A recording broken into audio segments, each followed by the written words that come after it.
I'm 27, 7 months pregnant, and staring down the wreckage of what was supposed to be a joyful milestone, my baby shower. Instead, it became a battlefield where my mother-in-law, Donna, 55, and sister-in-law, Erica, 30, tried to humiliate me in front of everyone I care about. They've always seen me as a gold digger, but what I unleashed in response shook their world in ways they never saw coming. Let me take you through it. Because this wasn't just a day, it was the culmination of years of tension, and I'm still reeling. My name is Sarah, and I married Thomas, 30, a little over a year ago. He's the kind of man who makes you believe in love again, thoughtful, steady, with a smile that could melt ice. But his family? That's a different story. From the moment I met Donna and Erica, their disdain was palpable. Like a cold draft you can't escape. They've never hidden their belief that I'm only with Thomas for his money. I quit my job after we got married, not because I was lazy or scheming, but because I was bone tired. I'd been working since I was 16, and I needed a break. Thomas supported it, telling me he wanted me to have the freedom to choose my path. That choice, though, became ammunition for Donna and Erica's accusations. Let me back up. My childhood wasn't easy. My dad passed away from a sudden cardiac arrest when I was 12, leaving me and my mom to fend for ourselves. Mom worked as a waitress at a greasy diner, her hands always cracked from washing dishes, her smile strained but never gone. Money was tight, tighter than tight. By 16, I was bagging groceries part-time, and after high school, I went full-time in sales. College wasn't an option. Survival was. I was good at my job, though good enough to keep a roof over our heads and food on the table. I met Thomas at a sales conference, where his easy laugh and genuine curiosity about me stood out in a room full of egos. We clicked, and before I knew it, I was in love. Not with his bank account, but with him. Donna and Erica, though, saw my story as a red flag.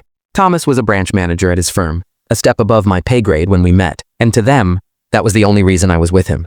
They called me a gold digger behind my back, and sometimes to my face.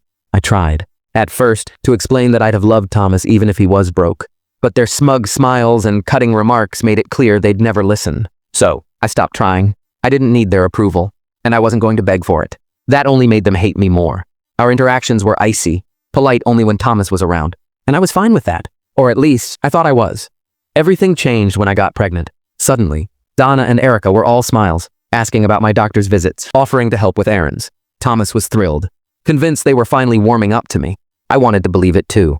But something in my gut, a sixth sense honed from years of fending for myself, told me to stay cautious. Still, after months of their kindness, I started to let my guard down.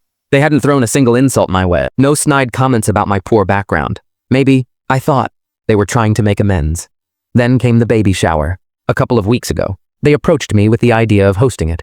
Their enthusiasm seemed genuine, and by then, I'd started to trust them. I agreed, handing over a guest list with my mom, a few close friends, and some cousins I hadn't seen in years. My mom, bless her, wanted to help plan, but Donna and Erica waved her off, saying they had everything under control.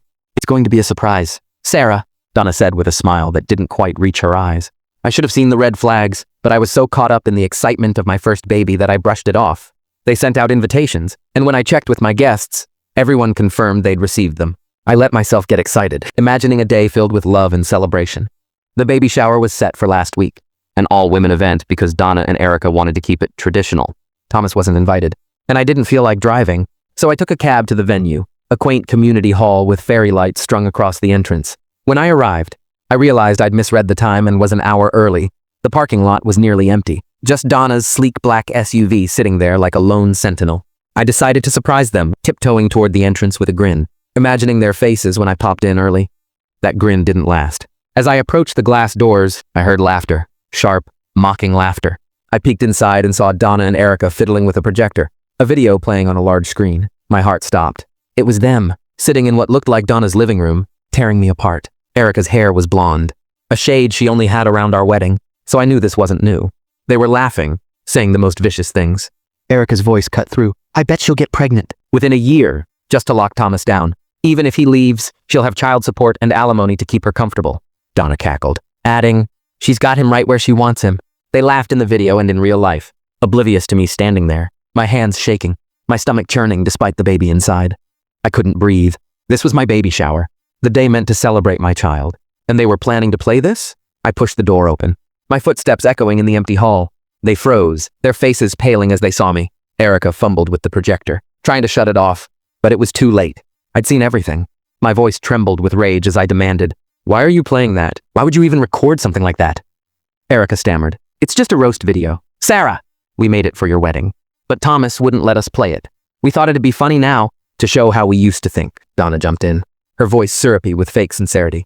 We were going to follow it with a speech about how much we love you now, how you're part of the family. I wasn't buying it. Their words felt like a slap, especially knowing they meant every cruel thing in that video. A roast is supposed to be playful, loving even. But this was venomous. I shook my head, tears stinging my eyes, and called Thomas. My voice broke as I told him what I'd seen, and he didn't need much explanation. He knew exactly which video I meant. He promised to pick me up right away. As I waited outside, Donna and Erica followed me, their voices desperate. Sarah, please, stay. We didn't mean to hurt you, Donna pleaded. We didn't think about how you'd feel. It was a stupid idea. Erica chimed in. We're sorry, okay? Just come back inside. Their apologies rang hollow. They'd betrayed the trust I'd reluctantly given them, and I was done. I told them to back off, but they kept crowding me, begging me to stay. That's when I lost it. I'm not just a baby carrier, I shouted, my voice echoing in the parking lot. I'm a person. And if it took me getting pregnant for you to approve of me, I don't want your approval. I'd rather go back to having no relationship with you than be part of your fake, pretentious little club. And then I went for the jugular. I told them they'd be nothing without my father-in-law, Raymond.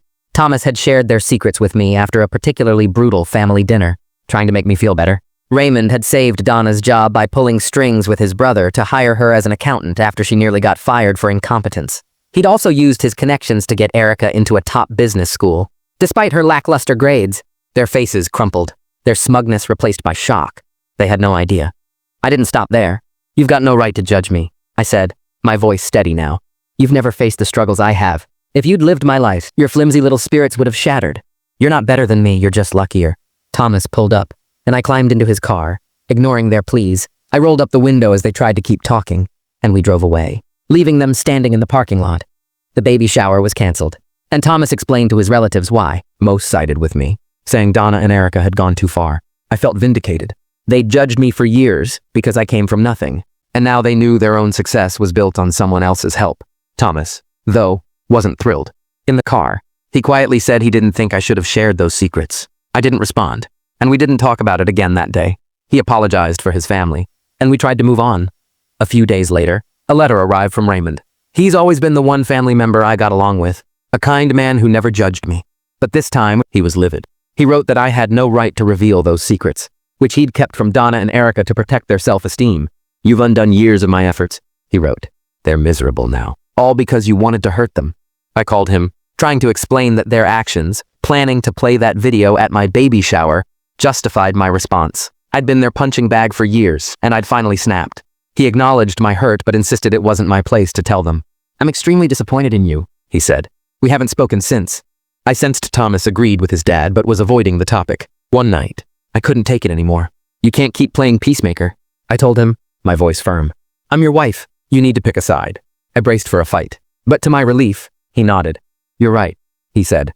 I've been scared to stand up to them because I didn't want to lose my family, but it's not fair to you. I've let you down by asking you to ignore their behavior. If you want to cut them off, I'm with you. His words hit me hard. I knew how much his family meant to him, and seeing him choose me and our baby over them made me love him even more. A week after the baby shower disaster, I got a text from Erica. It started with a weak apology for the video, but then she had the nerve to demand an apology from me for what I'd said about her and Donna. She claimed it wasn't my place to comment on their privilege, which was laughable. They'd spent years mocking my background, reminding me I was poor, but the moment I turned the tables, they couldn't handle it. I laughed at the text, too stunned by her audacity to feel angry. Replying would only invite more drama, so I ignored it. Thomas was right. Ignoring them was the only way to move forward.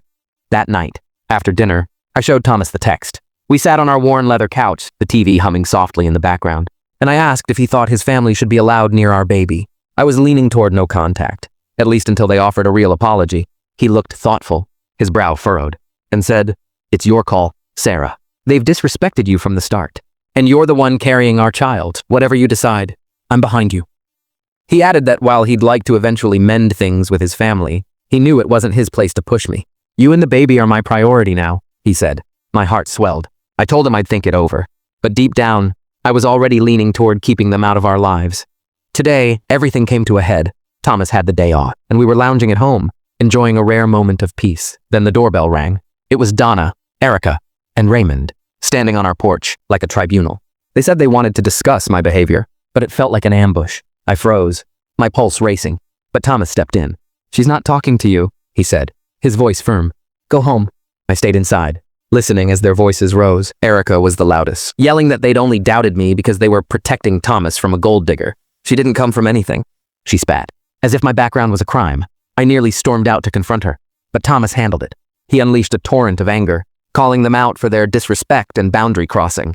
"You won't see us or the baby until you learn some respect," he said. Raymond cut in, his voice cold. "You're out of the family, Thomas, until you come to your senses and divorce her." Then they left.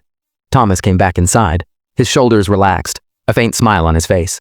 We spent the afternoon curled up together, laughing and making fun of their absurdity. It felt like a weight had lifted. "I've made my decision, Donna, Erica, and Raymond are out of our lives. They've shown they're incapable of change, and I won't let their toxicity near me or my child. Today was a good day, and for the first time in a long time, I feel free.